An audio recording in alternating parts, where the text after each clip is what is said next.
Hindi muna pumalaot ang mga mangingisda dahil sa malalakas sa ulan at hangin na bumayo sa probinsya po ng Quezon sa buong magdamag. Bunso ng bagyong Nina. Darito unang balita live ni Cesar Apolinario. Cesar, kamusta kayo dyan? Igan, sa mga oras na ito ay patuloy na binabayo ng malakas na hangin at ulan itong munisipalidad ng Mauban. Dito pa rin yan sa probinsya ng Quezon.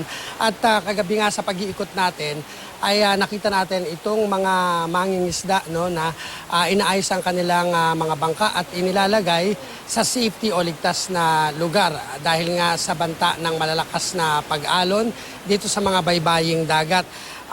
Nagpatuloy ang malakas na pag-ulan at malakas na hangin na iyan hanggang alas 3 ng umaga kanina, no?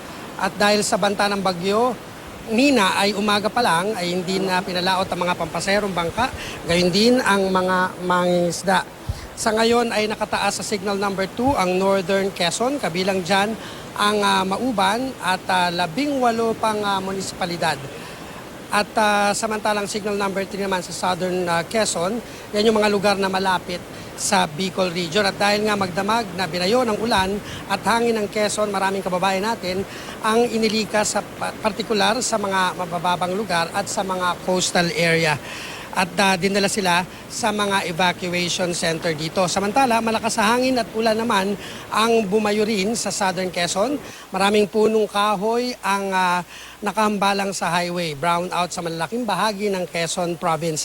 Habang papunta sa Bontoc Peninsula ay naabutan ng mga pulis na nag-aayos o nagsasagawa ng clearing operations para nga ayusin itong mga nakaharang na mga puno, no, sa mga lansangan.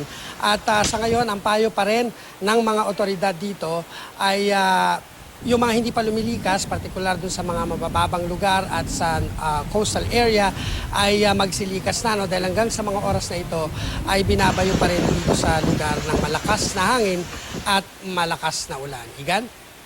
Maraming salamat. Ingat kayo dyan. Cesar Apolinario.